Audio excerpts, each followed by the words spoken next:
Hello दोस्तों, good morning.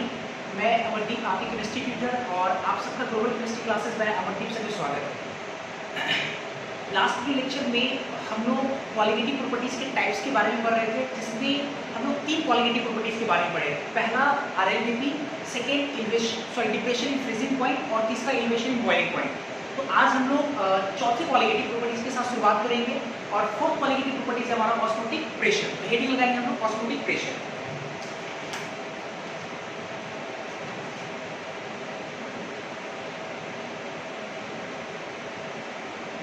Osmotic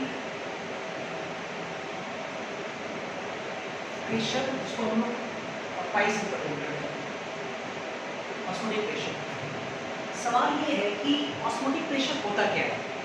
तो osmotic pressure को समझने के लिए आपको ऑस्मोसिस का प्रोसेस समझना पड़ेगा। ऑस्मोसिस का प्रोसेस, और ऑस्मोसिस प्रोसेस कोई नया टर्म नहीं है। आज से पहले आपने कहीं ना कहीं ऑस्मोसिस के बारे में पढ़ा होगा। अपने बेसिक क्लासेस में 9th की बायोलॉजी के किसी चैप्टर में आपको ऑस्मोसिस प्रोसेस के बारे में सुनने को मिला होगा। ये टर्म वहाँ पे जिक्र भी किया हुआ है। तो हो सकता है आपने पढ़ा होगा, हो सकता है आपको याद नहीं हो। और जो बच्चे बायोलॉजी से बिलोंग करते हैं, जिसका PCB कॉम्बिनेशन है, फिजिक्स केमिस्ट्री बायोलॉजी, वो 11th के किसी बायोलॉजी के चैप्टर में ऑस्मोसिस प्रोसेस के बारे में काफ़ी डिटेल पढ़ा होगा। खैर, इसको रहने देते, हम लोग समझते हैं कि ऑस्मोसिस है क्या। ठीक है, ऑस्मोसिस समझना अपने को है कि ऑस्मोसिस होता क्या है। तो पहले जो किताब में डेफिनेशन है, मैं पहले उस डेफिनेशन को आपके सामने रखता हूँ, उसको अच्छे से समझाता हूँ। फिर उसके बाद हम समझाएंगे कि जो ऑस्मोसिस प्रोसेस है, उस ऑस्मोसिस प्रोसेस के पीछे उसका कॉन्सेप्ट क्या है, ये हम लोग समझेंगे। पहले तो मैं किताब का लाइन समझाता हूँ, इसका डेफिनेशन समझाता हूँ। ऑस्मोसिस के बारे में किताब लिखता है कि ऑस्मोसिस एक ऐसा प्रोसेस है, ठीक है, जिसमें किसी लिक्विड सॉल्यूशन को, लिक्विड सॉल्यूशन का मतलब क्या होता है, एक मैं टर्म समझाऊंगा इसमें। लिक्विड सॉल्यूशन का मतलब होता है, पहले सॉल्यूशन समझो, सॉल्यूशन को या तो ज्यादा कंपोनेंट है, होमोजेनियस मिक्सचर है, तो आप उसको सॉल्यूशन कह देते हो। क्लियर है? अच्छा, लिक्विड सॉल्यूशन इसका होता है कि सॉल्यूशन का जो फाइनल फेज हो वो क्या हो, लिक्विड हो, तो वैसे सॉल्यूशन को लिक्विड सॉल्यूशन कहते हैं। क्लियर है? तो जब हम लोग लिक्विड सॉल्यूशन को, उस लिक्विड सॉल्यूशन में जो सॉल्वेंट का इस्तेमाल हुआ है, उस प्योर सॉल्वेंट को, दोनों को लेकर के जब सेमी परमेबल मेम्ब्रेन से सेपरेट कर देते हैं, शॉर्टली इसको SPM बोलते हैं। फिर से क्या बोले, लिक्विड सॉल्यूशन को और प्योर सॉल्वेंट को, लिक्विड सॉल्यूशन और प्योर सॉल्वेंट, एक सॉल्यूशन है, उस सॉल्यूशन में जो सॉल्वेंट इस्तेमाल हुआ है उसका प्योर फॉर्म लाएंगे, और इन दोनों को एक SPM क्या है आगे देखेंगे, सेमी परमेबल मेम्ब्रेन से जब इसको हम लोग सेपरेट कर देते हैं, तो होता क्या है कि जो सॉल्वेंट के मॉलिक्यूल, ठीक है, सॉल्वेंट के मॉलिक्यूल वो प्योर सॉल्वेंट की तरफ से लिक्विड सॉल्यूशन की तरफ माइग्रेट करता है, और इसी माइग्रेट करने के प्रोसेस को हम लोग क्या बोल देते हैं, ऑस्मोसिस बोलते हैं। इसी को हम लोग बोलते हैं ऑस्मोसिस। तो सिंपल 2 लाइन में ऑस्मोसिस में समझाता हूँ। वो ये कि अगर हम लोग लिक्विड सॉल्यूशन और प्योर सॉल्वेंट को SPM से सेपरेट कर देते हैं, तो प्योर सॉल्वेंट मॉलिक्यूल जो है लिक्विड सॉल्यूशन की तरफ माइग्रेट करने लगता है, और इसी प्रोसेस को हम लोग बोल देते हैं ऑस्मोसिस। यही आपको ऑस्मोसिस है। क्लियर है? इसी को हम लोग बोलते हैं ऑस्मोसिस। ठीक है, अब देखो क्या है कि इसमें एक टर्म आया था SPM। तो पहले मैं आपको SPM समझाता हूँ, सेमी परमेबल मेम्ब्रेन। ठीक है, सेमी परमेबल मेम्ब्रेन एक प्रकार का छन्ना पात है, जैसे चाय छन्ना वगैरह होता होगा, चलनी, वो भी एक प्रकार का छन्ना पात्र है ना। तो SPM क्या एक प्रकार का छन्ना पात्र है, जो खास पार्टिकल को ही आर पार जाने के लिए अलाउ करता है, परमिशन देता है आर पार जाने के लिए। उसी को हम क्या बोलते हैं, SPM।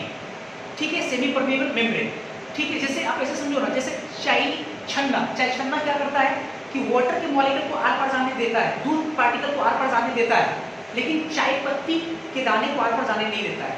तो अब देखो कि हम क्या बोलेंगे, एक छन्ना पात्र होता है जो किसी खास पार्टिकल को ही अलाउ करता है आर पार जाने के लिए। तो जो चाय छन्ना है वो वाटर मॉलिक्यूल को ही अलाउ करता है आर पार जाने के लिए। जैसे चलनी में क्या होता है कि आटे के आटा पार्टिकल जो होता है, आटा का जो दाना होता है, उसको आर पार जाने के लिए अलाउ करता है। जो भूसी रहता है उसके ऊपर चला जाता है, भूसी को आर पार जाने के लिए अलाउ नहीं करता है। तो कहीं ना कहीं इस तरह से हम लोग समझ सकते हैं। उसी तरह का ये भी SPM भी। तो SPM क्या है, यहाँ पे ये जरा समझते हैं। SPM जो सेमी परमेबल मेम्ब्रेन है, वो सिर्फ सॉल्वेंट मॉलिक्यूल को आर पार जाने के लिए अलाउ करता है। मतलब उसका इतना ही, उसमें पोर्स लगे होते हैं। जो आपका SPM है वो क्या होता है, उसमें पोर्स लगे होते हैं, छिद्र होते हैं उसमें, और वो छिद्र का साइज इतना ही होता है जिससे कि उसके छिद्र से सॉल्वेंट मॉलिक्यूल ही आर पार मतलब जा सकता है। उसी को हम बोलते हैं SPM।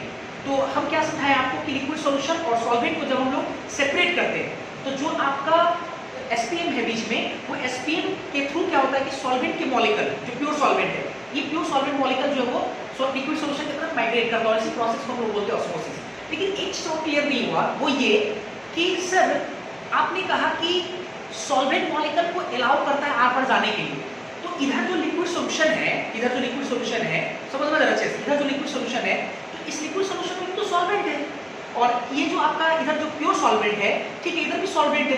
आप बार बार बोल रहे हैं क्या कि प्योर सॉल्वेंट जो है, प्योर सॉल्वेंट मॉलिक्यूल जो है वो लिक्विड सॉल्यूशन की तरफ माइग्रेट करेगा। लेकिन आपने जो कहा कि जो आपका एसपीएम है वो तो सॉल्वेंट पार्टिकल को अलाउ करेगा दोनों तरफ जाने के लिए, इधर भी तो सॉल्वेंट है, ये भी तो जा सकता था इधर, तो आप ये क्यों नहीं बोले कि इधर से क्यों जा रहा है, क्यों नहीं जा रहा है? आप सिर्फ आप ये डिफाइन कर रहे हैं कि अगर ऐसा काम करते हैं तो प्योर सॉल्वेंट का मॉलिक्यूल इधर जाता है। तो सवाल ये कि सर लिक्विड सॉल्यूशन की सॉल्वेंट मॉलिक्यूल प्योर सॉल्वेंट की तरफ क्यों नहीं जाता है ना? कॉन्सेप्ट यही है, इसी को समझना है। वो तो आपको डेफिनेशन मैंने समझाया कि डिफाइन ऐसे किया गया, अब इसके पीछे कॉन्सेप्ट समझते हैं कि क्यों ऐसा है, या क्या ऐसा कारण है कि प्योर सॉल्वेंट के मॉलिक्यूल ही लिक्विड सॉल्यूशन की तरफ माइग्रेट करता है, इसको समझना है। थोड़ा इसको समझाते हैं, जरा समझना अच्छे से।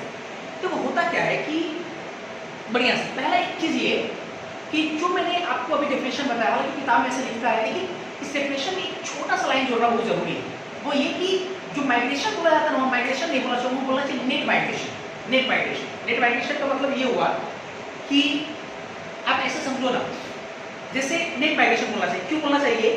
वो ये कि इधर के भी सॉल्वेंट जो मॉलिक्यूल है, प्योर लिक्विड सॉल्यूशन की तरफ जो सॉल्वेंट मॉलिक्यूल है, इसका फ्लो भी इधर से इधर होता है, इसका फ्लो भी इधर से इधर होता है, और इधर जो प्योर सॉल्वेंट है इसका फ्लो भी इधर से इधर होता है। लेकिन जो नेट फ्लो की बात करें, नेट, ठीक है, कुल की अगर हम लोग बात करें तो कुल जो होता है वो है ना, वो प्योर सॉल्वेंट से आपका लिक्विड सॉल्यूशन की तरफ होता है।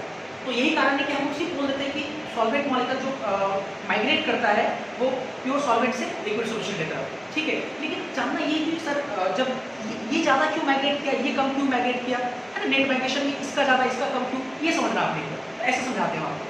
जैसे देखो इधर क्या है, सॉल्वेंट के मॉलिक्यूल, अच्छे से समझना, इधर आपकी सॉल्वेंट के मॉलिक्यूल है, इधर आपके क्या है, लिक्विड सॉल्यूशन है, और लिक्विड सॉल्यूशन आपको पता है सॉल्यूट भी है और सॉल्वेंट भी है, सॉलिड सॉल्वेंट दोनों है। तो होता क्या है कि जो आपके इस साइड में, इस वाले जो साइड है आपका, इस वाला जो कंपार्टमेंट है, अगर एसपीएम देखा जाए तो इस कंपार्टमेंट को दो पोर्शन में बांटा है। इस वाले कंपार्टमेंट में क्या है कि जो एसपीएम है उसके सरफेस पे इस तरफ वाले सिर्फ सॉल्वेंट के मॉलिक्यूल है, सिर्फ सॉल्वेंट के मॉलिक्यूल है, अच्छे से। और इधर वाला जो कंपार्टमेंट है जिसमें मैंने आपको बोला लिक्विड सॉल्यूशन, इधर आपके सॉल्यूट भी है और सॉल्वेंट भी है, अर्थात उसके सरफेस पे, एसपीएम के सरफेस पे इस साइड में सॉल्यूट के भी पार्टिकल आएंगे और सॉल्वेंट के भी पार्टिकल आएंगे, अच्छे से, ठीक है, सॉल्वेंट के पार्टिकल आएंगे। अच्छा, होगा क्या कि इधर सरफेस पे सॉल्वेंट मॉलिक्यूल का संख्या ज़्यादा है और इधर सॉल्वेंट मॉलिक्यूल का संख्या सरफेस पे कम है, तो माइग्रेशन, चूंकि जो एसपीएम है वो अलाउ करता है दोनों तरफ आर पर जाने के लिए, किसको, सॉल्वेंट को। तो इधर ज़्यादा संख्या होने के कारण अगर इधर से इधर 50 मॉलिक्यूल पर सेकेंड अगर माइग्रेट कर जाता है तो पर सेकेंड इधर से इधर वाले जो वाटर के मॉलिक्यूल है वो 5, 10, 15 ही कर पाएगा, 50 नहीं कर पाएगा, उससे कम ही करेगा, ये श्योर है। क्योंकि कहीं ना कहीं सॉलिड के पार्टिकल आकर के उसको क्या कर रहा है, डिस्टर्ब कर रहा है, ठीक है, उसको रोक रहा है, रेसिस्ट कर रहा है उसको आर पर जाने से, है ना, उसके सरफेस एरिया कम करके। तो यही कारण है कि अगर हम लोग जब लिक्विड सॉल्यूशन और प्योर सॉल्वेंट को जब एसपीएम से सेपरेट करते हैं तो प्योर सॉल्वेंट के मॉलिक्यूल लिक्विड सॉल्यूशन की तरफ माइग्रेट करता है। ये आपको कारण समझ में आ गया होगा, ठीक है। देखते हैं पहले इसको, मैं लिखता हूँ पहले, देखते हैं। जैसे पहले तो ऑस्मोसिस समझना होगा, इसमें लिखेंगे osmosis,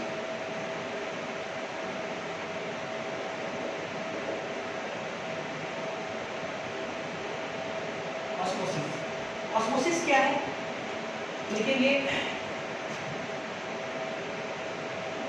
when a liquid solution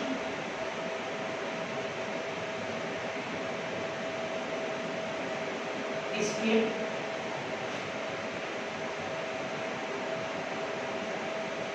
in a contact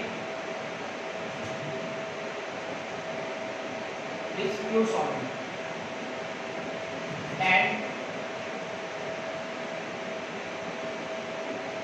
separated by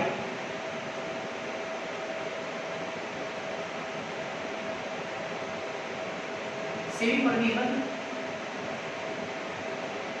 membrane shortly इसको क्या बोलते हैं, SPM। तो क्या होता है, then solvent molecule will start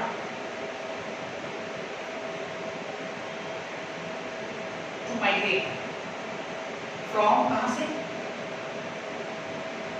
from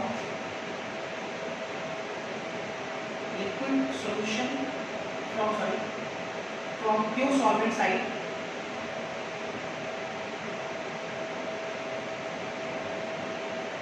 to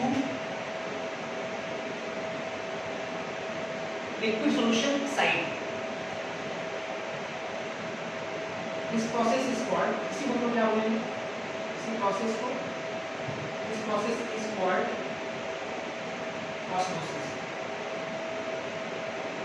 इसी को बोलेंगे osmosis। लिखा एक लिक्विड सॉल्यूशन रखते हैं इसके कांटेक्ट में, प्योर सॉल्वेंट के कांटेक्ट में, और सेपरेट करते हैं SPM से, सेमी परमेबल मेम्ब्रेन से। तो देन देखा गया, then solvent molecule will start to migrate from pure solvent side to liquid solution side. This process is called osmosis। मैं बाय पिक्चर दिखा रहा हूँ, एक बार अच्छे से बाय पिक्चर। जैसे मान लो कि हम क्या करते हैं कि एक वेसल लेते हैं, ठीक है, एक वेसल लेते हैं, मान लो इस तरह से,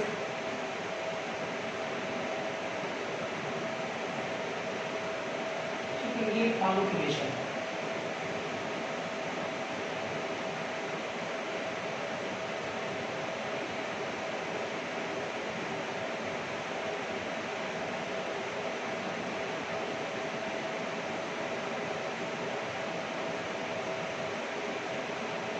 ये आपका SPM है।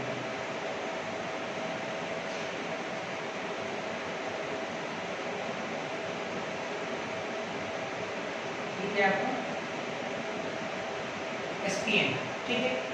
और राइट साइड में क्या करते हैं हम लोग, इधर मतलब प्योर सॉल्वेंट डालेंगे, इधर आपका प्योर सॉल्वेंट, ठीक है। और लेफ्ट साइड में आपका क्या है, लिक्विड का सॉल्यूशन, लिक्विड सॉल्यूशन, और बीच में SPM लगा। तो हमने बोला आपको कि अगर ऐसा हम लोग सिस्टम अगर तैयार करते हैं तो प्योर सॉल्वेंट के मॉलिक्यूल का जो माइग्रेशन है, नेट माइग्रेशन, वो किधर होने लगेगा, लिक्विड सॉल्यूशन की तरफ। तो इसका मतलब कि अगर पर सेकेंड अगर 4 मॉलिक्यूल प्योर सॉल्वेंट मॉलिक्यूल से लिक्विड सॉल्यूशन की तरफ आ रहा है, तो ऑब्वियस है इसका कम होगा तो 1 या 2 मॉलिक्यूल जाएगा। हमने 2 राइट साइड में, ठीक है। तो इससे ये पता चला कि नेट माइग्रेशन किधर हो रहा है, प्योर सॉल्वेंट से लिक्विड सॉल्यूशन की तरफ, और इसी प्रोसेस को तो क्या बोल देते हैं, ऑस्मोसिस।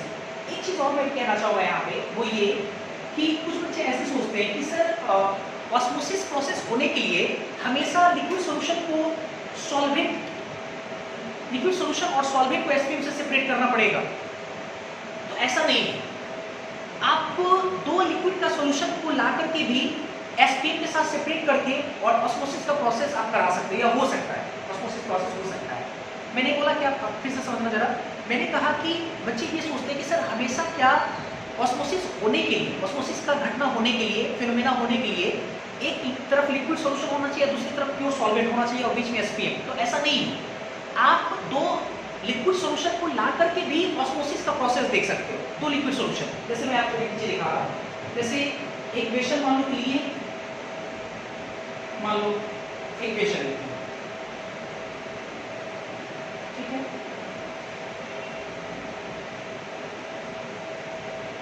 और ये मान लो कि आपका SPM, ठीक है, आपका SPM, ठीक है। और इधर मान लो कि अब 2 लिक्विड सॉल्यूशन हम लेकर आ रहे हैं, तो लिक्विड सॉल्यूशन में कोई एक होगा डाइल्यूट सॉल्यूशन, कोई होगा कॉन्सेंट्रेटेड सॉल्यूशन। ऐसा हो सकता है, बिल्कुल, है ना। किसी का मोलरिटी 1 है, किसी मोलरिटी 2 है, तो 2 मोलरिटी वाला क्या है, कॉन्सेंट्रेटेड है। सही, आप लोग पढ़े होंगे कॉन्सेंट्रेटेड डाइल्यूट सॉल्यूशन, डाइल्यूट जिसमें सॉलिड का मात्रा बहुत कम हो उसको बोलते हैं डाइल्यूट सॉल्यूशन, और कॉन्सेंट्रेटेड सॉल्यूशन जिसमें सॉलिड का मात्रा क्या हो, ज़्यादा हो। तो 2 मोलरिटी का मतलब ये हुआ कि 1 लीटर सॉल्यूशन में 2 मोल सॉल्यूट है, और 1 मोलरिटी का मतलब हुआ कि 1 लीटर सॉल्यूशन में 1 मोल है। ऑब्वियसली 1 मोलरिटी वाला सॉल्यूशन डाइल्यूट हो गया, और 2 मोलरिटी सॉल्यूशन उसके कंपेयर में वो कॉन्सेंट्रेटेड हो गया। तो अगर हम सॉल्यूशन लेके आते हैं, 2 सॉल्यूशन, 2 लिक्विड सॉल्यूशन, एक होगा लो कॉन्सेंट्रेटेड सॉल्यूशन और एक होगा एक हाई कॉन्सेंट्रेटेड सॉल्यूशन। तो मान लो कि right side sorry left side में हम हाई कॉन्सेंट्रेटेड सॉल्यूशन लेके आते हैं और राइट साइड में लो कॉन्सेंट्रेशन या कॉन्सेंट्रेटेड सॉल्यूशन लेके आते हैं। लो कॉन्सेंट्रेशन वाला सॉल्यूशन लेके आते हैं और हाई कॉन्सेंट्रेशन और इसको स्पेस से सेपरेट करते हैं। तो अभी जो मैंने आपको समझाया है यहाँ पे तो उसी कॉन्सेप्ट का इस्तेमाल करके आप इसको भी डिफाइन कर सकते हैं कि अगर हम लोग दो सॉल्यूशन को अगर हम लोग एसपीएम से सेपरेट करते हैं तो सॉल्वेंट की मॉलिक्यूल का जो माइग्रेशन होगा वो किधर से किधर होगा। आप अच्छे से दिमाग चलाओ थोड़ा, हम कॉन्सेप्ट भी आपको समझा चुके हैं। तो मैंने आपको बोला कि जिधर सॉल्वेंट मॉलिक्यूल का संख्या क्या होगा, ज़्यादा होगा, ऑब्वियस है एसपीएम के सरफेस पे उसके मॉलिक्यूल ज़्यादा आएंगे और ज़्यादा आने से क्या होगा कि उसका नेट माइग्रेशन देखने को मिलेगा, मतलब उसके तरफ से दूसरी तरफ जाने को देखने को मिलेगा। तो आप ऐसे समझो लो कॉन्सेंट्रेशन सॉल्यूशन का मतलब क्या हुआ कि सॉल्यूट का मात्रा कम है, सॉल्वेंट आपका ज़्यादा है। और हाई कॉन्सेंट्रेटेड सॉल्यूशन का मतलब क्या हुआ कि सॉल्यूट का मात्रा ज़्यादा है और सॉल्वेंट का मात्रा कम है। तो मेरा ये कहना है कि राइट साइड वाले के सरफेस पे सॉल्वेंट मॉलिक्यूल ज़्यादा है, ठीक है, सॉल्यूट कम आएगा। और लेफ्ट साइड वाले सॉल्यूशन में सॉल्यूट का मात्रा ज़्यादा होने के कारण सरफेस पे ज़्यादा है, सॉल्वेंट कम आएगा। तो नेट माइग्रेशन हमको लो कॉन्सेंट्रेटेड सॉल्यूशन से हाई कॉन्सेंट्रेटेड सॉल्यूशन की तरफ देखने को मिलेगा। तो हम चार एरो से क्या करते हैं, राइट से लेफ्ट दिखा दे रहे हैं, तो इधर लेफ्ट टू राइट 1 से 2 होगा, तो नेट माइग्रेशन किधर होगा, राइट से लेफ्ट, मतलब लो कॉन्सेंट्रेटेड सॉल्यूशन से हाई कॉन्सेंट्रेटेड सॉल्यूशन। तो हम लोग चाहें तो एक और तरीके से डिफाइन कर सकते हैं ऑस्मोसिस को। कैसे, और तरीके में लिख रहा हूँ इस प्रकार से, ऐसे कि जब हम लोग when low concentrated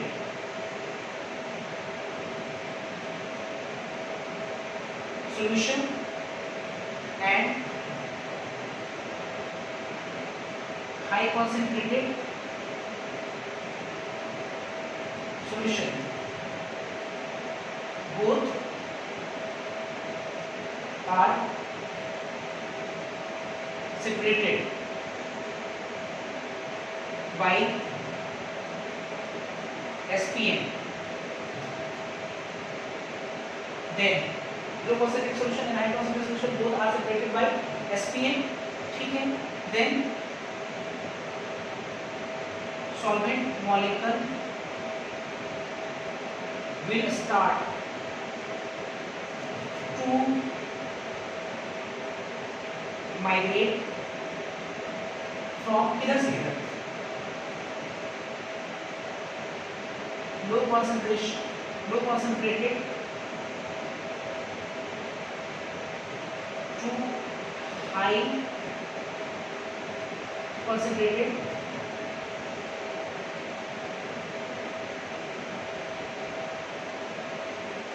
this phenomena is known as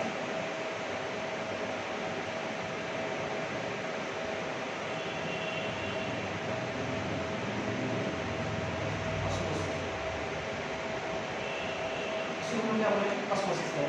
दो तरीके से डिफाइन कर सकते हैं। अच्छा, जिस बच्चे को अगर ये नहीं समझ आए कि सर अगर हम प्योर सॉल्वेंट और लिक्विड सॉल्यूशन को अगर सेपरेट करते हैं तो नेट माइग्रेशन जो हमारा प्योर सॉल्वेंट से लिक्विड सॉल्यूशन की तरफ होगा, ऐसा क्यों? तो मैं इसको चाहूँ तो केमिस्ट्री से हट करके भी एग्जाम्पल्स में आपको समझा सकता हूँ। तो आप समझिए, थोड़ा 2-4 मिनट लगेगा, मैं समझा दे रहा हूँ। जैसे आप ऐसे समझो कि जैसे ये केमिस्ट्री का क्लासरूम है, ठीक है भी, तो मान लो कि इस क्लासरूम में 300 बच्चे मानने में क्या है ना, ज़्यादा ही मानेंगे, 300 बच्चे मान लो इस क्लासरूम में, और एक बगल में भी क्लासरूम है जो कि फिजिक्स का क्लासरूम हुआ करता है, ठीक है, फिजिक्स का क्लासरूम, और उस क्लासरूम में मान लो कि मात्र 30 बच्चे, अच्छा ठीक है 30 बच्चे, उधर 30 और इधर 300, ऐसे मान के चलते हैं।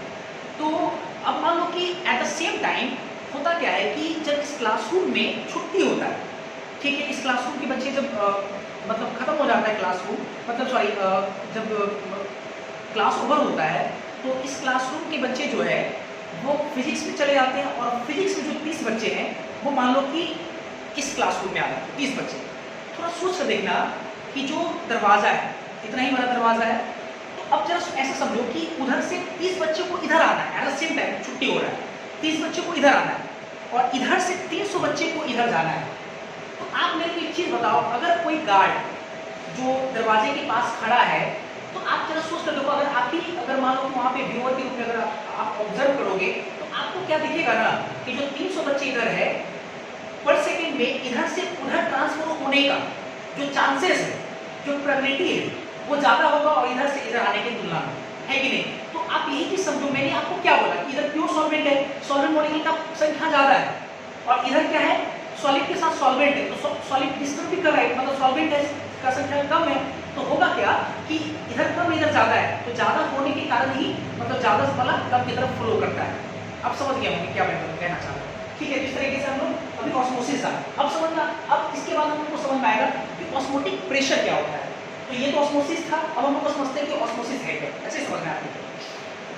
अब देखो क्या है, फिजिक्स में एक चैप्टर है शायद फ्लूइड मैकेनिक्स, आप लोगों को पढ़ना भी होगा, है ना? तो उसमें एक हाइड्रोस्टैटिक करके एक प्रेशर होता है, हाइड्रोस्टैटिक प्रेशर, हाइट के कारण जो प्रेशर लगता है उसको हाइड्रोस्टैटिक प्रेशर कहते हैं।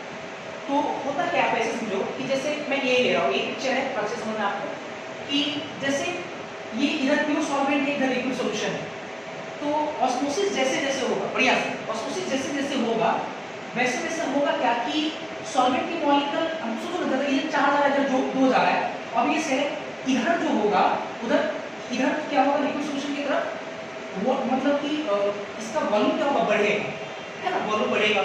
प्योर सॉल्वेंट मॉलिक्यूल के 4 मॉलिक्यूल इधर जा रहे हैं, अब लिक्विड सॉल्यूशन से 2 जा रहा है, तो नेट तो इधर ही ट्रांसफर हो रहा है, तो 4 नेट ट्रांसफर इधर होने के कारण क्या होगा, जैसे मान लो कि नेट तक ये लिक्विड सॉल्यूशन भरा हुआ है, तो होगा क्या कि ऑस्मोसिस प्रोसेस के कारण क्या होगा कि जैसे जैसे ऑस्मोसिस का प्रोसेस होते रहेगा वैसे वैसे क्या होगा कि लिक्विड के जो लेवल है, लिक्विड सॉल्यूशन का जो लेवल है वो धीरे धीरे बढ़ता चला जाएगा, ऊपर उठेगा, ऊपर उठेगा, तो कुछ हाइट होगा, ठीक, कुछ और हाइट होगा, कुछ और हाइट होगा, मतलब हर बार क्या होगा कि जैसे प्योर सॉल्वेंट जैसे जैसे लिक्विड सॉल्यूशन तरफ माइग्रेट करेगा वैसे वैसे हाइट बढ़ेगा।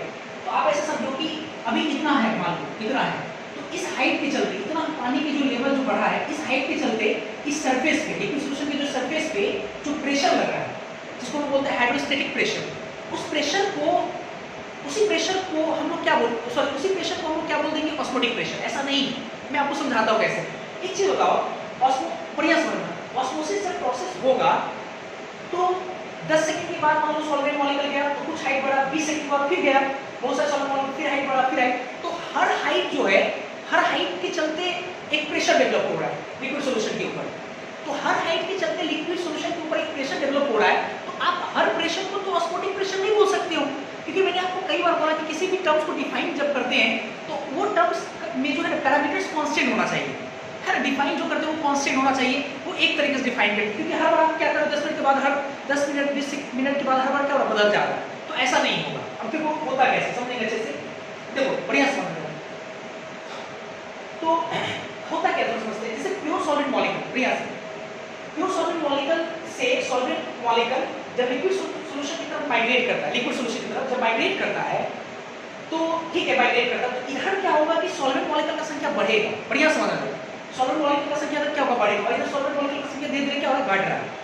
तो इससे क्या होगा कि एक समय ऐसा तो जरूर आएगा ना कि जब इधर सॉल्वेंट मॉलिक्यूल का संख्या बढ़ जाएगा तो लिक्विड सॉल्यूशन से प्योर सॉल्वेंट की तरफ जो जाने का रेट है, ठीक है, वो प्योर सॉल्वेंट से लिक्विड सॉल्यूशन की तरफ आने का जो रेट है वो एक समय क्या होगा, बराबर हो जाएगा। अभी ऐसे समझो, शुरुआत में क्या है कि प्योर सॉल्वेंट से लिक्विड सॉल्यूशन की तरफ जाने का रेट ज्यादा है, ज्यादा है, ज्यादा जा रहा है, और लिक्विड सॉल्यूशन से प्योर सॉल्वेंट की तरफ शुरुआत में रेट कम है, क्योंकि सॉल्वेंट मॉलिक्यूल कम है शुरुआत में, लेकिन जैसे जैसे ऑस्मोसिस होगा होने से क्या होगा कि प्योर सॉल्वेंट मॉलिक्यूल ज्यादा से ज्यादा किधर जाएगा, लिक्विड सॉल्यूशन की तरफ, और लिक्विड सॉल्यूशन की तरफ अगर जाएगा तो होगा कि इधर लिक्विड सॉल्यूशन की तरफ सॉल्वेंट मॉलिक्यूल का संख्या बढ़ जाएगा, तो एक समय क्या होगा कि इसकी लिक्विड सॉल्यूशन से प्योर सॉल्वेंट की तरफ सॉल्वेंट मॉलिक्यूल के जाने का रेट और प्योर सॉल्वेंट से लिक्विड सॉल्यूशन की तरफ सॉल्वेंट के आने का जो रेट होगा वो आपस में क्या होगा, बराबर हो जाएगा, दैट इज इक्विलिब्रियम हो जाएगा। और जैसे इक्विलिब्रियम हो गया, इक्विलिब्रियम का मतलब कि 4 मॉलिक्यूल पर सेकंड, इधर से 4 मॉलिक्यूल पर सेकंड, जैसे ही अगर ये हो गया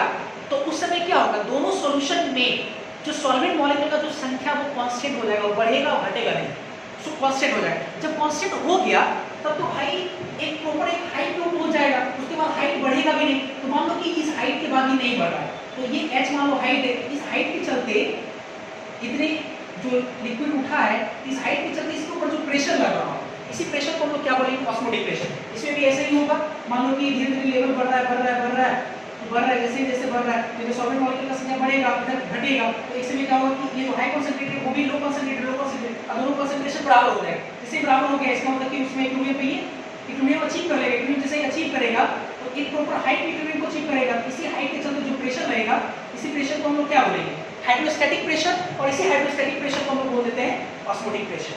तो ऑस्मोटिक प्रेशर के बारे में क्या डिफाइन किया जा सकता है, मैं यहाँ पे लिख रहा हूँ ऑस्मोटिक प्रेशर के बारे में। ऑस्मोटिक प्रेशर, बढ़िया से ऑस्मोटिक प्रेशर क्या लिखेंगे ऑस्मोटिक प्रेशर के बारे में, hydrostatic pressure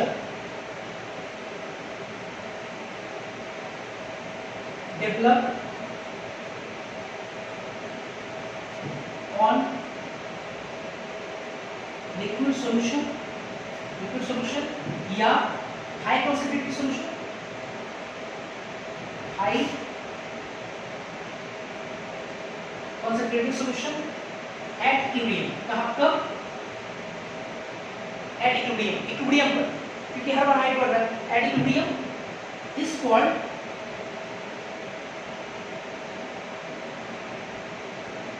osmotic pressure, is called osmotic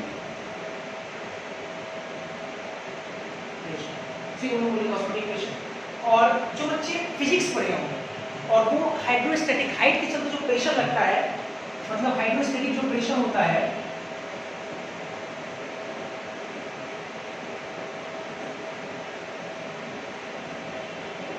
वो कितने बराबर होगा, रो जी एच, इसके बराबर होगा, रो जी एच, मतलब पाई बराबर कितना, रो जी एच, मतलब ऑस्मोटिक प्रेशर जो होगा पाई बराबर होगा रो जी एच। ये पूर्ण क्या है देख लेते हैं। पाई तो आपका है ऑस्मोटिक प्रेशर, इसमें तो कोई दिक्कत है नहीं।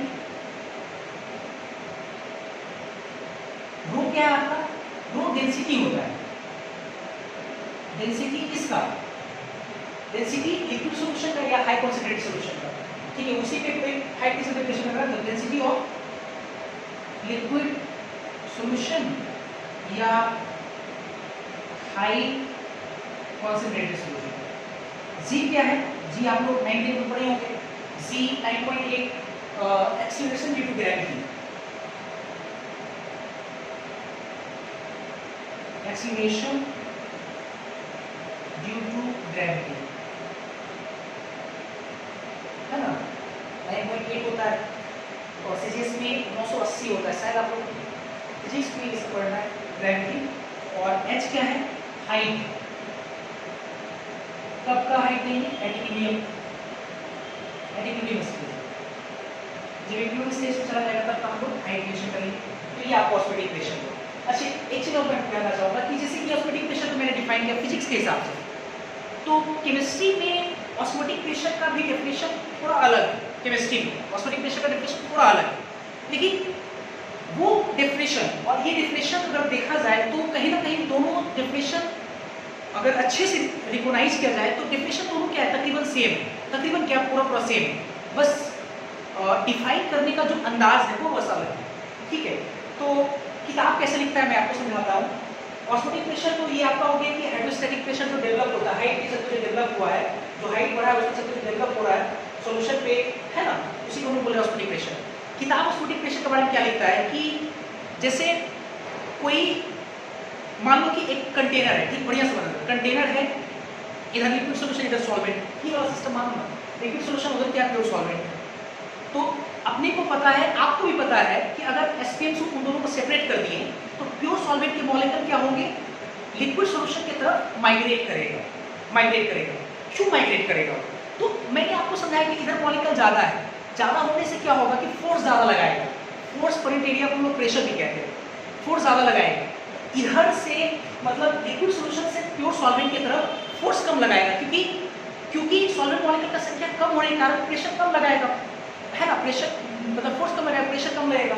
तो मेरा ये कहना है कि जब हम लोग लिक्विड सॉल्यूशन और प्योर सॉल्वेंट की तरफ सेपरेट कर देते हैं तो प्योर सॉल्वेंट मॉलिक्यूल के साइड से लिक्विड सॉल्यूशन के साइड की तरफ प्रेशर ज़्यादा लगता है, प्रेशर, और लिक्विड सॉल्यूशन की तरफ से प्योर सॉल्वेंट की तरफ जो प्रेशर लगता है वो कम लगता है। आप सोच कर देखो, क्योंकि उसको आर पार जाना है, मैंने जो भी एग्जाम्पल भी पढ़ाया था, अभी 300 बच्चा इधर है, 30 बच्चा इधर है, एट द सेम टाइम दोनों का छुट्टी हो रहा है, एक दूसरे क्लासरूम में एक्सचेंज होना है, तो आपको नहीं लगता कि 300 बच्चा मिल करके प्रेशर ज़्यादा लगा रहा होगा? यही कारण है कि उधर से इधर ट्रांसफर कम हो रहा है और इधर के बच्चे उधर ट्रांसफर ज़्यादा हो रहा है ना? तो इधर प्रेशर कम, इधर से इधर प्रेशर ज़्यादा लगेगा प्योर सॉल्वेंट से लिक्विड सोल्यूशन की तरफ, और लिक्विड सोल्यूशन से प्योर सॉल्वेंट की तरफ प्रेशर कम लगेगा। तो आप ऐसे समझो कि हमको अगर ऑस्मोसिस प्रोसेस को रोकना है, प्रिवेंट करना है, स्टॉप करना है, तो इसके लिए क्या करना पड़ेगा आपको? लिक्विड सॉल्यूशन, जिधर प्रेशर कम है इधर प्रेशर ज्यादा है, तो लिक्विड सॉल्यूशन की तरफ क्या करना पड़ेगा? आपको एक एडिशनल प्रेशर लगाना पड़ेगा, और जो मिनिमम एडिशनल प्रेशर लगाना होगा, मिनिमम, जिसपे ऑस्मोसिस का प्रोसेस क्या हो जाए? प्रिवेंट हो जाए, रुक जाए, स्टॉप हो जाए, तो उसी प्रेशर को हम लोग बोलेंगे ऑस्मोटिक प्रेशर। मतलब हम ये कहना चाहते हैं कि ऑस्मोसिस प्रोसेस को प्रिवेंट करने के लिए लिक्विड सॉल्यूशन या हाई कॉन्सेंट्रेटेड सॉल्यूशन की तरफ जो मिनिमम प्रेशर लगाते हैं, किसको रोकने के लिए? ऑस्मोसिस के प्रोसेस को रोकने के लिए, तो उसी प्रेशर को हम लोग क्या बोलेंगे? Osmotic pressure. तो पहले आप इसको नोट करो, फिर मैं आपको ऑस्मोटिक प्रेशर और अच्छे से समझाऊंगा, ठीक है?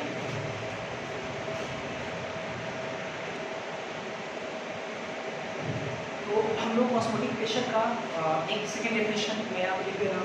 डेफिनेशन क्या मैंने बोला कि वो मिनिमम प्रेशर जिस प्रेशर पे ऑस्मोसिस प्रोसेस को प्रिवेंट किया जा सकता है, तो उसी प्रेशर को हम लोग क्या बोलेंगे? Osmotic pressure. मैं यहाँ पे लिख दे रहा हूँ और करके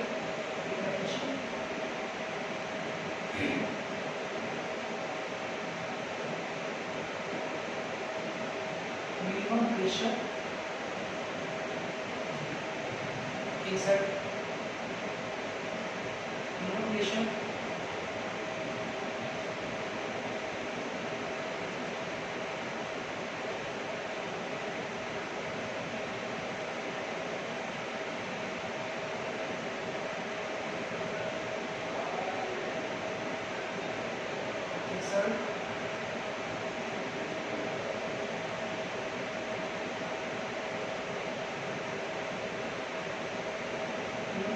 exert on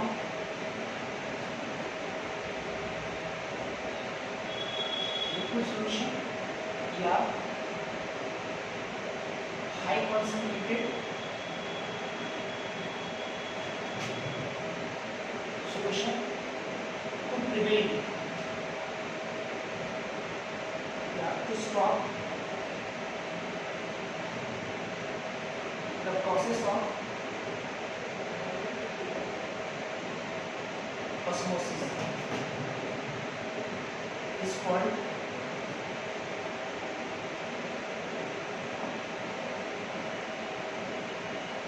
osmotic pressure. So we have minimum pressure exert on liquid solution या high concentrated solution to prevent and to stop the pressure of to stop the process of osmosis is called osmotic pressure. ठीक है, इसके बाद देखते हैं फिर एक चीज और, एक होता है reverse osmosis.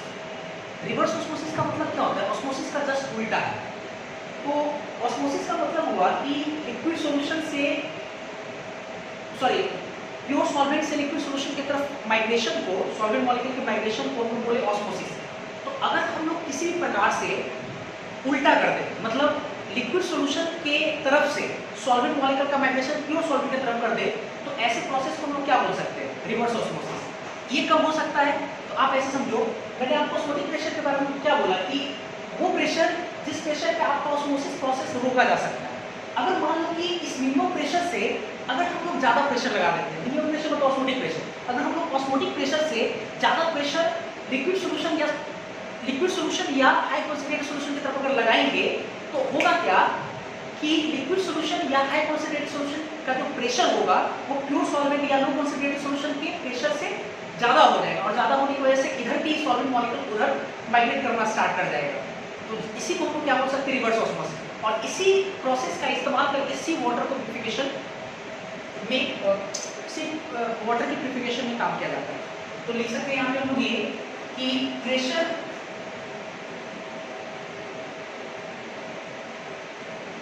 applied is more than osmotic pressure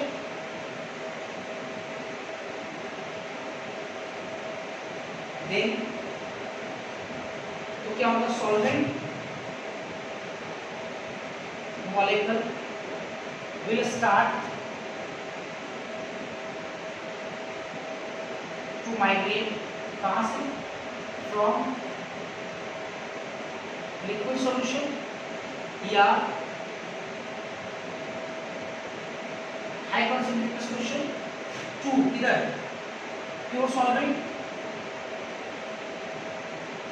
या इसके लिए pure solvent और इसके लिए low concentrated solution is called, इसी को क्या बोलेंगे, रिवर्स, उल्टा हो रहा है ना, रिवर्स ऑस्मोसिस। शॉर्टली इसको लोग क्या बोल सकते हैं, आर, शॉर्टली इसी को बोलते हैं आर, ठीक है, रिवर्स ऑस्मोसिस आर, ठीक है। मैंने लिखा pressure applied is more than osmotic pressure, osmotic pressure से ज्यादा प्रेशर अगर अप्लाई करें इसमें osmotic pressure, then solvent molecule will start to migrate from liquid solution to high concentrated solution, sorry liquid solution या high concentrated solution to pure। अच्छा, osmotic pressure किस पे apply करेंगे ये आपको पता होना चाहिए, लिक्विड सॉल्यूशन या हाई कंसंट्रेटेड सॉल्यूशन, ठीक है, इसी को बोलेंगे आर, ठीक है। ये तो हो गया। एक लाइन और बोल सकते हैं कि दिस प्रोसेस, मतलब दिस प्रोसेस रिवर्स ऑस्मोसिस के बारे में बोल रहा है, this process is used for the purification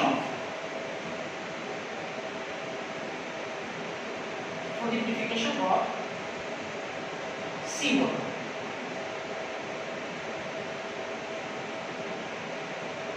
C water की प्रिपरेशन में इसका इस्तेमाल करते हैं। चलो ठीक है, इसकी बात भी लेते हैं। ये तो रिवर्स ऑस्मोसिस, ठीक है, हम लोग ऑस्मोसिस समझे क्या है, उसके बाद ऑस्मोटिक प्रेशर समझे क्या है, और उसके बाद हम लोग समझे रिवर्स ऑस्मोसिस क्या है, ठीक है। इसके बाद हम लोग देखेंगे, देखो अभी ऑस्मोटिक प्रेशर का एक फॉर्मूला आया था, पाई बराबर रो जी एच, क्योंकि ऑस्मोटिक जो प्रेशर था वो हाइड्रोस्टैटिक प्रेशर के बराबर होता था, और हाइड्रोस्टैटिक प्रेशर रो जी एच के बराबर होता है, अर्थात जो आपका ऑस्मोटिक प्रेशर होगा वो रो जी एच के बराबर हो जाएगा, ठीक है। इसके अलावा भी एक और रिलेशन है ऑस्मोटिक प्रेशर और कॉन्सेंट्रेशन टेम्परेचर में, लेकिन वो रिलेशन कुछ किताबों में काफ़ी बेतरतीब तरीके से मेंशन किया हुआ, डायरेक्ट लिख देता है कि जो osmotic pressure directly proportional to concentration, और जो ऑस्मोटिक प्रेशर और डायरेक्टली प्रोपोर्शनल टू टेम्परेचर, और दोनों को इक्वेट करके डायरेक्ट पाई बराबर CRT लिख देता है। लेकिन वो रिलेशन जो डायरेक्टली प्रोपोर्शनल टू कॉन्सेंट्रेशन क्यों हुआ या टेम्परेचर क्यों हुआ, ये इसका कोई जिक्र नहीं किया हुआ है। तो मैं ये रिलेशन कैसे आता है इसके पीछे का मैं कॉन्सेप्ट समझाता हूँ कि ऐसी क्या वजह है जिसके कारण इस तरह के रिलेशन को डेवलप किया गया है, ठीक है। तो समझते हैं। देखो, जब मेरा ये कहना है कि जो लिक्विड सोल्यूशन है, बढ़िया समझना, लिक्विड सोल्यूशन, ठीक है, ऑब्वियसली लिक्विड सोल्यूशन है, और जब इस लिक्विड सोल्यूशन को अगर हम लोग गैसेस मिक्सचर से कंपेयर करते हैं, गैसेस मिक्सचर से कंपेयर करते हैं, तो अगर आप कंपेयर करोगे ना तो आपको दोनों एक ही तरह का सिस्टम देखने को मिलेगा। थोड़ा समझाते कैसे, जैसे सोल्यूशन, लिक्विड सोल्यूशन में क्या होता है, दो चीजें, सॉल्यूट और सॉल्वेंट, ठीक है, सॉल्यूट और सॉल्वेंट, ठीक है। और गैसेस मिक्सचर में क्या है कि गैस के मॉलिक्यूल है दूर दूर में, और बाकी सब हर जगह क्या है, गैस मॉलिक्यूल के अराउंड क्या जगह जो स्पेस है वो क्या है, एम्प्टी, खाली, ऐसा है। तो मेरा ये कहना है कि लिक्विड सोल्यूशन और गैसेस मिक्सचर दोनों को कंपेयर करने पे दोनों एक ही जैसा आपको दिखेगा। तो इसको मैं महसूस कराता हूँ कैसे, जैसे आप क्या करो कि एक लिक्विड का सोल्यूशन है, उस लिक्विड सोल्यूशन में जो सॉल्यूट पार्टिकल है, बढ़िया से सॉल्यूट जो पार्टिकल है, उसको आप गैसियस मिक्सचर में गैसियस मॉलिक्यूल से रिप्लेस कर दो, ठीक है। और जो आपका लिक्विड सोल्यूशन है, जो उसमें सॉल्वेंट मॉलिक्यूल, सॉल्यूट के अराउंड बहुत सारे, सॉल्यूट के अराउंड क्या है, सॉल्वेंट के मॉलिक्यूल है, और जो आपके गैसियस मिक्सचर है उसमें आप क्या करो कि गैसियस मॉलिक्यूल के अराउंड जो एम्प्टी स्पेस है, आप उससे उसको रिप्लेस कर दो, तो आपको दोनों सिस्टम एक के जैसा दिखेगा। अब ऐसे समझो ना, जैसे ये क्लासरूम है, बढ़िया समझना, ये क्लासरूम है, और इस क्लासरूम में मान लो, इस पूरे क्लासरूम जो है, इस क्लासरूम में मान लो कि लिक्विड का सोल्यूशन है, पूरा सोल्यूशन भरा हुआ है, ठीक है, बढ़िया समझना। तो अब ये से सॉल्वेंट, मतलब सॉल्वेंट और सॉल्यूट है, पूरा क्लासरूम भरा हुआ है लिक्विड सोल्यूशन से, सॉल्यूट है और सॉल्वेंट, उसमें सॉल्यूट तो एक यहाँ है, एक यहाँ है, एक यहाँ है, एक यहाँ है, एक यहाँ है, और उसके अराउंड क्या है, हर जगह पर क्या है, सॉल्वेंट है।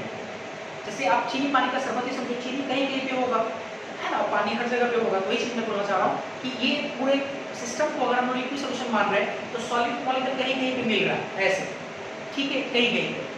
और सब जगह क्या है, पूरे क्लासरूम में क्या है, लिक्विड सोल्यूशन मतलब सॉल्वेंट है हर जगह, ठीक है। और अब क्या करते हैं, लिक्विड सोल्यूशन को इस क्लासरूम से हटा करके अब क्या करते हैं कि इस क्लासरूम में एक गैसेस मिक्सचर ले आते हैं, गैसेस मिक्सचर, गैस मान लो, ठीक है। तो कोई गैस लाते हैं, तो गैस लाएंगे तो गैस में क्या होता है, गैसेस पार्टिकल दूर दूर होते हैं, ठीक है। तो पूरे क्लासरूम में अब गैस मॉलिक्यूल एक यहाँ एक यहाँ एक यहाँ एक यहाँ एक यहाँ, तो जो खाली जगह वहाँ पे जो इस मॉलिक्यूल के अलावा जो स्पेस है वो क्या है, खाली है आपका, ठीक है। अब इन दोनों सिस्टम को कंपेयर कर लीजिए। अब कंपेयर करके तुम ऐसे समझो कि जो लिक्विड सॉल्यूशन था उसमें सॉल्यूट को आप रिप्लेस कर दो, रिप्लेस कर दो किससे, गैसियस मिक्सचर के, ये गैसियस मिक्सचर में गैसियस मॉलिक्यूल से रिप्लेस कर दो। और जो आपका लिक्विड सॉल्यूशन में जो सॉल्वेंट है, बहुत ज़्यादा सॉल्वेंट, उस सॉल्वेंट को गैसियस मिक्सचर में जो इम्पटी स्पेस है, गैसियस मॉलिक्यूल के अराउंड जो इम्पटी स्पेस है, अगर आप उसको रिप्लेस कर देते हो तो आपको लिक्विड सॉल्यूशन और गैसियस मिक्सचर जो सिस्टम है वो आपको एक जैसा दिख रहा होगा। तो एक जैसा दिखने के कारण हम ये कह सकते हैं कि जैसे आप गैसियस मिक्सचर के लिए पीवी बराबर एनआरटी, आइडियल गैस इक्वेशन लगाते हो पीवी बराबर एनआरटी, तो आप लिक्विड सॉल्यूशन के लिए भी क्या लगा सकते हो, पीवी बराबर एनआरटी, मेरा यही कहना है। तो हम यहाँ पे लिखते हैं कि अगर हम लोग व्हेन या if a liquid solution is compared with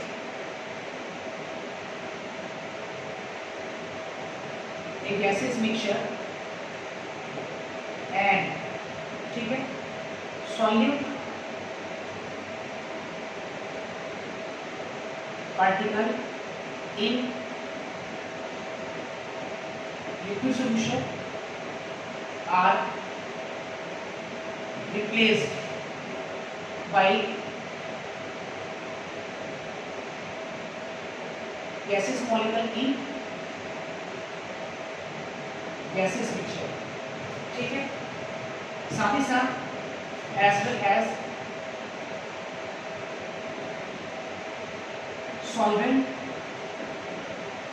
molecule are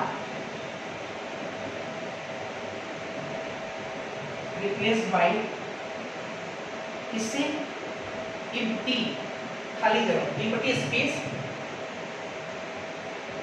around the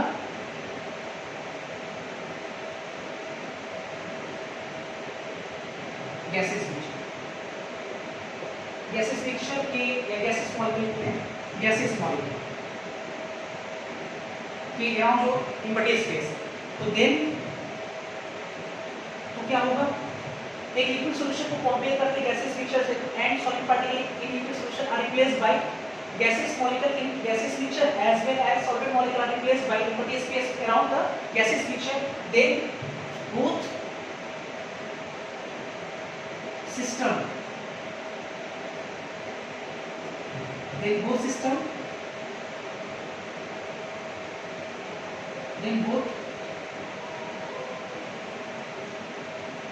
behaves as same system। दोनों जो है वो सेम सिस्टम की तरह क्या कर रहा है, बिहेव कर रहा है। तो अगर दोनों सेम सिस्टम की बिहेव करेगा तो फ्रॉम आइडियल गैस इक्वेशन से हम लोग पढ़े पीवी बराबर कितना, एनआरटी, या पी बराबर एन बटा वी आरटी, या पी बराबर कितना लिख सकते हैं, C R T, concentration, molarity हो जाएगा मोल बटा वॉल्यूम, पी बराबर सी आर टी। तो एंड, ठीक है, फॉर लिक्विड सॉल्यूशन के लिए हम लोग लगा सकते हैं क्या, लिक्विड सॉल्यूशन के लिए क्या लगाएंगे, आइडियल गैस के लिए लिक्विड सॉल्यूशन के लिए पी क्या हो जाएगा, pi osmotic pressure, C concentration, R और टी। तो यहाँ पे जो आया हमारे पास पाई बराबर सी आर टी, एंड एक चीज और जानना, पाई बराबर वो भी पढ़े वो जी एच, पाई बराबर एक चीज और आ गया सी आर टी। तो हम लोग पाई का दो फॉर्मूला पढ़ लिए, पाई बराबर रो जी एच, एक पाई बराबर सी आर टी, क्लियर। रो जी एच को मेंशन किया हुआ, सी क्या है, कॉन्सेंट्रेशन है, और कॉन्सेंट्रेशन हम लोग किस पे मेजर करते हैं, कंसंट्रेशन किसे मेजर करते हैं, कंसंट्रेशन ऑफ सॉल्यूशन, किस सॉल्यूशन का, आप समझिए लिक्विड सॉल्यूशन या हाइपोसेटिक सॉल्यूशन का, ठीक है, मतलब मोलरिटी है, मोलरिटी। और आपका आर क्या है, गैसेस कांस्टेंट, और टी क्या है आपका, एब्सोल्यूट टेम्परेचर इन गैसेस की, ठीक, ये हो गया आपका क्लियर यहाँ तक। इसके बाद फिर हम लोग ये आपको क्या हो गया, ऑस्मोटिक प्रेशर पूरी तरह से कर दिया। अच्छा, ऑस्मोटिक प्रेशर में एक चीज़ और है कि मैं इसके बाद मैं लिखा भी दूंगा, ऑस्मोटिक प्रेशर में 2-3 लाइन में मेंशन कर दे रहा हूँ कि अगर हम लोग दो सॉल्यूशन को कंपेयर करते हैं, बढ़िया से दो सॉल्यूशन को कंपेयर करते हैं और दो सॉल्यूशन को कंपेयर करते हैं, दो सॉल्यूशन को कंपेयर किस चीज़ के रूप में करते हैं, ऑस्मोटिक प्रेशर के रूप में। अगर हम लोग दो सॉल्यूशन लेते हैं और उन दोनों सॉल्यूशन के ऑस्मोटिक प्रेशर को अगर कंपेयर करते हैं, अगर ऑस्मोटिक प्रेशर दोनों का सेम हो गया तो ऐसे सॉल्यूशन को हम लोग बोलेंगे आइसोटोनिक सॉल्यूशन। आइसो मतलब सेम होता है, आइसोटोनिक सॉल्यूशन। अगर हम लोग दो सॉल्यूशन को कंपेयर किए, एक कंपेयर किए, अगर बराबर है तब तो हो गया आइसोटोनिक सॉल्यूशन, बराबर नहीं हुआ तो एक का ज़्यादा होगा एक का कम होगा, तो जिसका ज़्यादा होगा उसको बोलेंगे हाइपर और जिसका कम होगा उसको बोलते हैं हाइपो। हाइपर हाइपो, हाइपर ज़्यादा हाइपो कम, तो जिसका ऑस्मोटिक प्रेशर ज़्यादा होगा उसको बोलेंगे हाइपोटोनिक सॉल्यूशन और जिसका ऑस्मोटिक प्रेशर कम होगा उसको बोलेंगे हाइपोटोनिक सॉल्यूशन। एक छोटा सा टर्म है, मैं उसको लिख दूंगा, पहले आप उसको नोट करेंगे।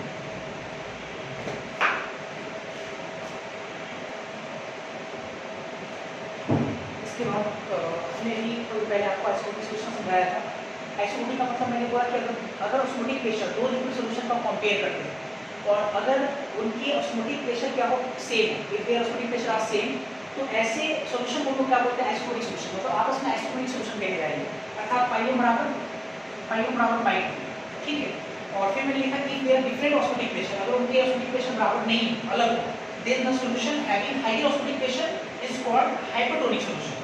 जिसका हायर होगा, जिसका ज़्यादा होगा कंपेयर करने से, उसको बोलेंगे हाइपरटोनिक और जिसका कम होगा उसको क्या बोलेंगे, हाइपोटोनिक। हाइपो मतलब कम, हाइपर मतलब ज़्यादा। अर्थात अगर मान लो कि पाई1 कंपेयर किए, पाई1 नॉट इक्वल टू है पाई2, तो ये तो क्लियर हो गया कि आइसोटोनिक तो होगा नहीं। अगर ऐसा हो सकता है कि पाई1 ज़्यादा हो किससे, पाई2 से, और ऐसा भी हो सकता है कि कभी पाई1 से ज़्यादा हो जाए पाई2 से, तो पाई2 इस कंडीशन में क्या होगा, हाइपर होगा, हाइपरटोनिक कहलाएगा। और इस कंडीशन में पाई2 क्या हो जाएगा, इस कंडीशन में हाइपो हो जाएगा। तो जिसका ज़्यादा होगा वो हाइपर, जिसका कम होगा उसका हाइपो। तो इस केस में ये हाइपर, ये हाइपो, ये हाइपर, ये हाइपो, है ना, इसे करके आएगा। तो अब इसको नोट करो। आज क्या कराते हैं कि लास्ट क्लास में जो मैंने आपको असाइनमेंट जो क्वेश्चन दिया था मैंने 17 से लेकर के 28 तक, तो उसमें कुछ बच्चों को डाउट है, तो मैं वो डाउट यहाँ पे क्लियर करूँगा, 2-3-4 सवाल आज कर लेंगे। और यहाँ तक पढ़ाने के बाद आज आप लोग जाकर के असाइनमेंट एक्सरसाइज फर्स्ट के क्वेश्चन नंबर 29 से लेकर के 38 तक, 29 से 38, 2, 4, 6, 7, 3, 10 क्वेश्चन टोटल आपका ऑस्मोटिक प्रेशर के 10 क्वेश्चन है, इसको जाकर बना लेंगे। तो आज मैं 2-3 क्वेश्चन और करा देता हूँ, जो पिछली क्लास में डिफरेंशियल इन फिजिक पॉइंट और एलिवेशन पॉइंट जो पढ़ाया था उसके क्वेश्चन क्या, तो पहले आप इसको नोट करो।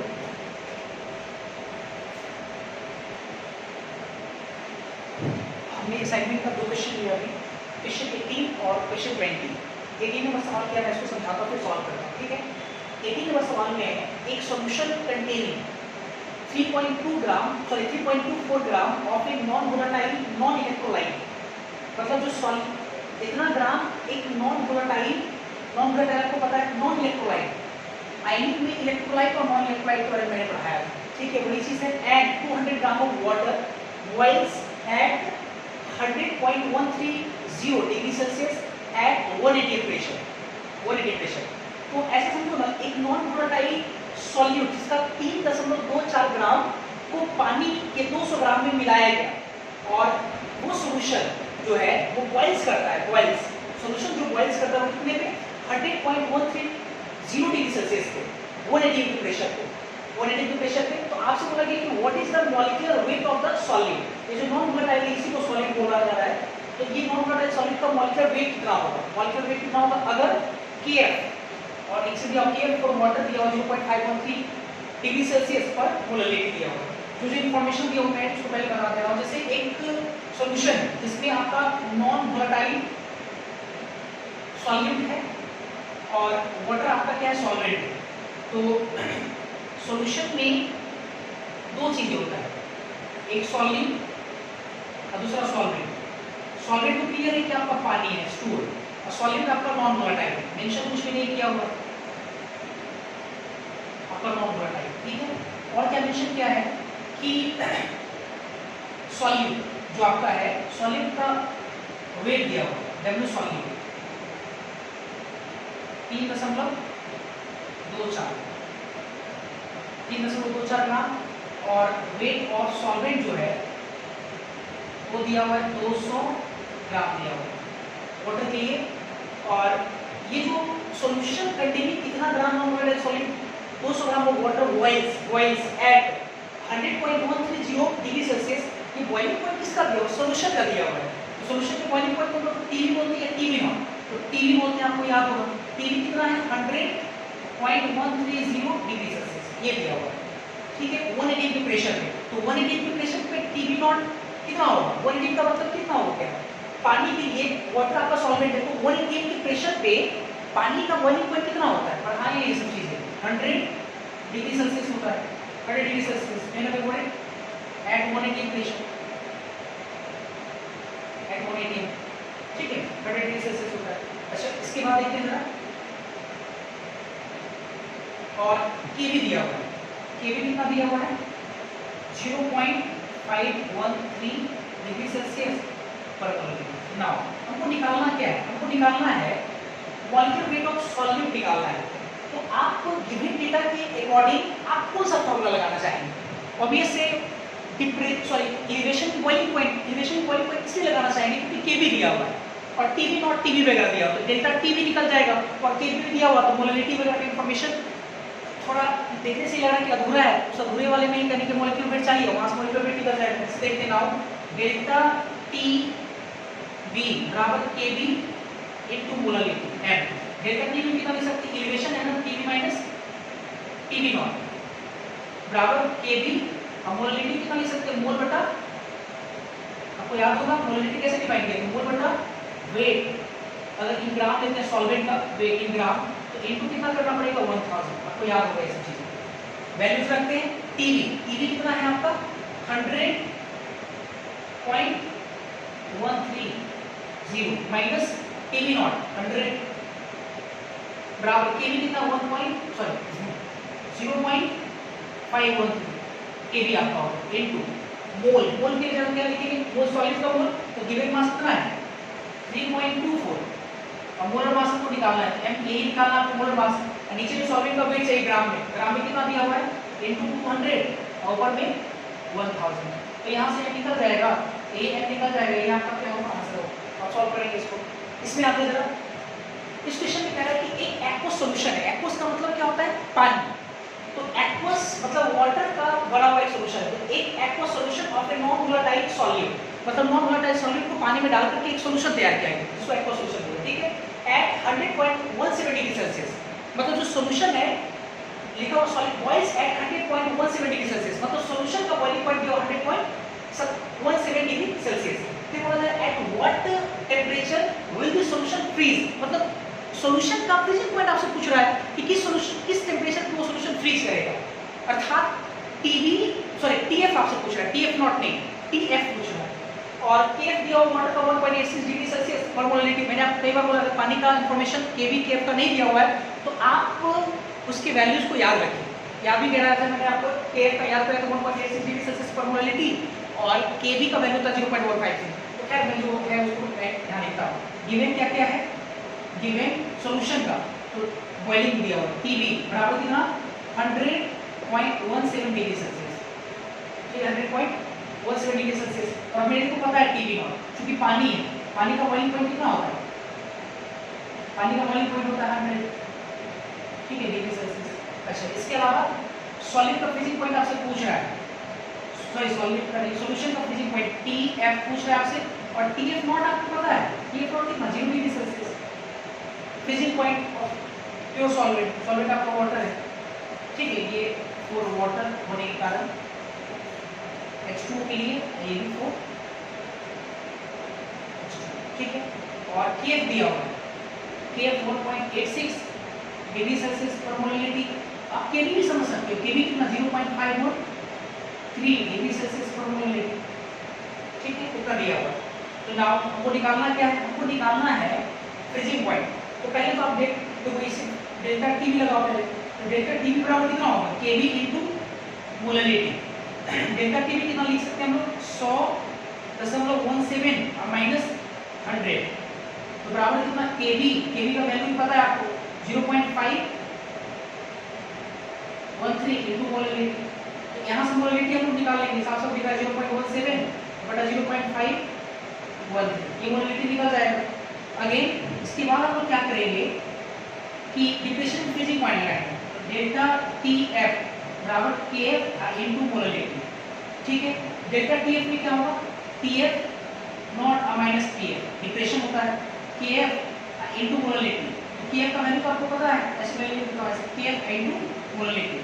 तो टी एफ नॉट पता है आपको कितना 0 माइनस टी एफ को निकालना है आपको, तो ये टी एफ यहाँ से निकालेंगे, के एफ दिया हुआ है कितना, के एफ का वैल्यू 1.86। अब मोलरिटी जो यहाँ से आप निकालें इक्वेशन फर्स्ट इसको मान लो, इक्वेशन फर्स्ट से मोलरिटी का वैल्यू कितना 0.17 डिवाइडेड बाय 0.513 यहाँ से निकल जाएगा T F, sorry T F निकल जाएगा यहाँ से, इस तरह से निकालें। इसके बाद मैं क्वेश्चन नंबर 26 बता देता हूँ, इसको आप नोट करो।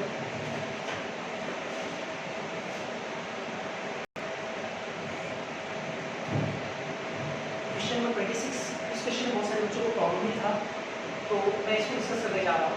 तो पहले इस क्वेश्चन में क्या करना चाह रहा है, बोला जा रहा है calculate the amount of ice that will separate out of cooling a solution containing 50 gram ethylene glycol in 200 gram water to -9.3 degree Celsius और केएफ किया वाटर 1.86 डिग्री सेल्सियस पर मोलरिटी दिया हुआ है।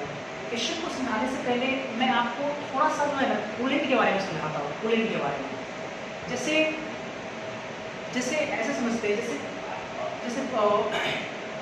ऐसे बहुत सारे प्रदेश है ना, जहाँ पे टेम्परेचर माइनस में मिलता है, -3, -4, -5, -10, -40 भी चला जाता है ना। बहुत सारे ऐसे कंट्री है, बहुत सारे ऐसे जगह है जहाँ पे टेम्परेचर माइनस में मिलता है। तो आप लोग एक चीज़ बताओ कि गाड़ियों में हम लोग कूलेंट के रूप में क्या इस्तेमाल करते हैं, कूलेंट के रूप में हम लोग इस्तेमाल करते हैं पानी। रेफ्रिजरेटर में हम लोग पानी भरते हैं, गाड़ी में एक है ना इंजन को ठंडा रखने के लिए हम लोग उसके रेफ्रिजरेटर में क्या करते हैं, पानी भरते हैं, पानी रखते हैं, ठीक है, पानी उसमें डालते हैं। तो आप ऐसा समझो कि जहाँ पे टेम्परेचर अगर माइनस में है तो वहाँ तो पानी पानी नहीं रहेगा, बल्कि वो आइस बन के आइस में कन्वर्ट हो जाएगा। और अगर वो आइस में कन्वर्ट हो गया तो इसका मतलब कि दिक्कत होना स्टार्ट हो जाएगा इंजन में, है ना, रेफ्रिजरेटर में प्रॉब्लम आना स्टार्ट हो जाएगा। तो वो पानी ही रहे, तो इसके लिए क्या करते हैं कि उस पानी में हम लोग एक केमिकल मिला देते हैं। वो केमिकल क्या करता है कि उस पानी के फ्रीजिंग पॉइंट को घटा देता है। मतलब नॉर्मल वाटर अगर फ्रीज अगर देखा जाए तो 0 डिग्री सेल्सियस में फ्रीज करता है, लेकिन एक केमिकल है, ऐसे बहुत सारे केमिकल है, केमिकल अगर हम लोग डालेंगे तो केमिकल को मिलाने से क्या होता है कि उस पानी का जो फ्रीजिंग पॉइंट है वो घट करके माइनस में 3, 5, 17, 20 जा सकता है, माइनस में उसका फ्रीजिंग पॉइंट भागने लगता है। तो इथिलीन ग्लाइकॉल उसी में से एक केमिकल है जिसको जब हम लोग मिला देते हैं पानी में तो उसका फ्रीजिंग पॉइंट काफ़ी ज़्यादा घट जाता है। और जितने भी व्हीकल्स जो ठंड प्रदेश में चलता है उसमें रेफ्रिजरेटर में जब पानी इस्तेमाल करते हैं तो उस पानी में कूलेंट के रूप में उसको काफ़ी ठंडा करने के लिए, उसके फ्रीजिंग पॉइंट को घटाने के लिए क्या करते हैं हम लोग उसमें इथिलीन ग्लाइकॉल या कोई और भी केमिकल जो कि उसके फ्रीजिंग पॉइंट को घटाता है उसका इस्तेमाल करते हैं। तो उसी से क्वेश्चन ये रिलेटेड, उसी से रिलेटेड क्वेश्चन आप समझिए अच्छे से। Calculate the amount of ice, हालांकि कुछ आइस बनेगा, ठीक है। Calculate the amount of ice that will separate out of cooling a solution containing 50 gram ethylene glycol in 200 gram of water to -9.3 degree Celsius. कहा गया जरा समझने पहले 200 ग्राम वाटर में इथिलीन ग्लाइकोल का 50 ग्राम जब मिला दिए हैं और उसको कितने पे ले जा रहे हैं, -9.3 डिग्री सेल्सियस पे, मतलब सोल्यूशन को -9.3 डिग्री सेल्सियस पे ले जा रहे हैं। तुम जरा सोचो अगर पानी रहता तो 0 पे ही फ्रीज कर जाता, 0 पे ही फ्रीज कर जाता। तो अब यहाँ बोला गया -9.3 डिग्री सेल्सियस पे ले गए, तो अभी से -9.3 डिग्री सेल्सियस पे ले जा रहे हैं, तो आपसे बोला calculate the amount of ice separate, मतलब -9.3 पे ले जा रहे हैं तो कुछ वाटर का अमाउंट आइस में सेपरेट हुआ, तो उस आइस का अमाउंट क्या हुआ ये आपसे पूछ रहा है। समझ गए? ये आपसे पूछ रहा है तो आराम से निकाल सकते हैं। देखो कैसे, जैसे मान लो कि एक सॉल्यूशन है, अगर मान लो ऐसे एक सॉल्यूशन है, ठीक है, पानी और इथीन ग्लाइकॉल का एक सॉल्यूशन है पानी, ठीक है, सॉल्यूशन। लेकिन जैसे आप -1.86 पे लेके चले गए, सॉरी माइनस गलती बोले -9.3 डिग्री सेल्सियस लेके चले गए, तो अब पानी का कुछ अमाउंट जो है ना वो आइस में सेपरेट हो गया, आइस में। मान लो ये आइस कितना सेपरेट हो गया, ये आपका क्या बन गया, आइस, क्यूब के फॉर्म में ये मान लो आपका आइस बन गया। तो आइस तो आपका सॉलिड होता है, तो जो आइस आपका सॉलिड होगा क्या वो सॉल्यूशन का हिस्सा होगा? नहीं, सॉल्यूशन का मतलब होता है लिक्विड, लिक्विड वाला हिस्सा ही सॉल्यूशन कहलाएगा। तो लिक्विड का कुछ अमाउंट किसमें चला गया, पानी का कुछ अमाउंट किसमें चला गया, आइस में चला गया। तो आप ऐसे समझो कि 200 ग्राम जो वाटर है वो 200 ग्राम नहीं रहेगा, वाटर 200 ग्राम नहीं रहेगा। तो अगर हम मान लेते हैं अमाउंट ऑफ, अगर हम मान लेते हैं amount of ice separated in liquid solution, जो लिक्विड सॉल्यूशन में अमाउंट ऑफ आइस सेपरेट हो रहा, मान लो कि W ग्राम, ये x ग्राम मान लेते हैं, x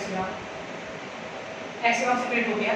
इसलिए वेट ऑफ सॉल्वेंट, जो पानी आपका सॉल्वेंट था वो 200 ग्राम नहीं रहेगा, बल्कि 200 माइनस x हो जाएगा इतना, ठीक है।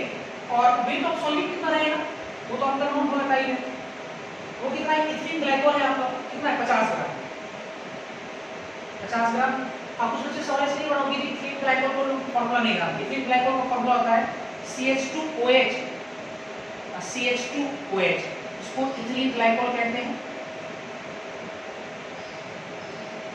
आप अभी फॉर्मूला बस याद रखिए, जो अच्छे नोटिफिकेशन पढ़े होंगे या मैं आप आगे आपको आगे केमिस्ट्री में पढ़ाऊंगा। इथीन ग्लाइकॉल इसको कहते हैं, CH2OH, CH2OH। इसका मॉलिक्यूलर वेट कितना हो जाएगा, मॉलिक्यूलर वेट M कितना हो जाएगा, 2 कार्बन की 12 प्लस 2 ऑक्सीजन 16 32 प्लस 6 हाइड्रोजन, 6 24 से 30 30 12 ग्राम पर मोल, मॉलिक्यूलर वेट इसका इतना है, ठीक है।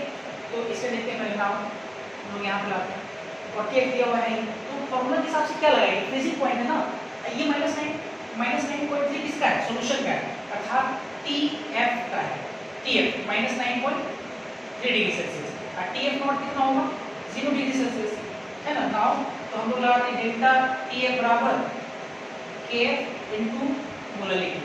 डेल्टा TF क्या लिखेंगे, TF नॉट 0 माइनस में -9.3 डिग्री सेल्सियस बराबर KF 1.86 दिया हुआ है, इनटू मोलरिटी में क्या लिखेंगे, मोलरिटी में हम लोग लिखेंगे गिवन मास, सॉरी मोलरिटी में लिखेंगे number of moles of solute बटा मोलर मास ऑफ सॉल्वेंट। तो मोल को लिख सकते हैं गिवन मास बटा मोलर मास, गिवन मास कितना 50 और मोलर मास कितना 62, और नीचे में क्या लिखेंगे, molar mass of solvent, molar mass of solvent, solvent कितना हो जाएगा 200 नहीं 200 माइनस x, चूंकि ग्राम में है इनको को क्या करना पड़ेगा, यहाँ से हम x निकाल लेंगे, ये आपका आंसर हो जाएगा, यहाँ से x निकलेगा वही आपका क्या हो जाएगा, आंसर हो जाएगा। इस तरह पर 26 हो गया। तो आप लोग इसके बाद क्या करेंगे, 29 से जो मैंने क्वेश्चन वर्क किया था उसको आप लोग बना लेंगे। इसी के साथ हम करते हैं, थैंक यू।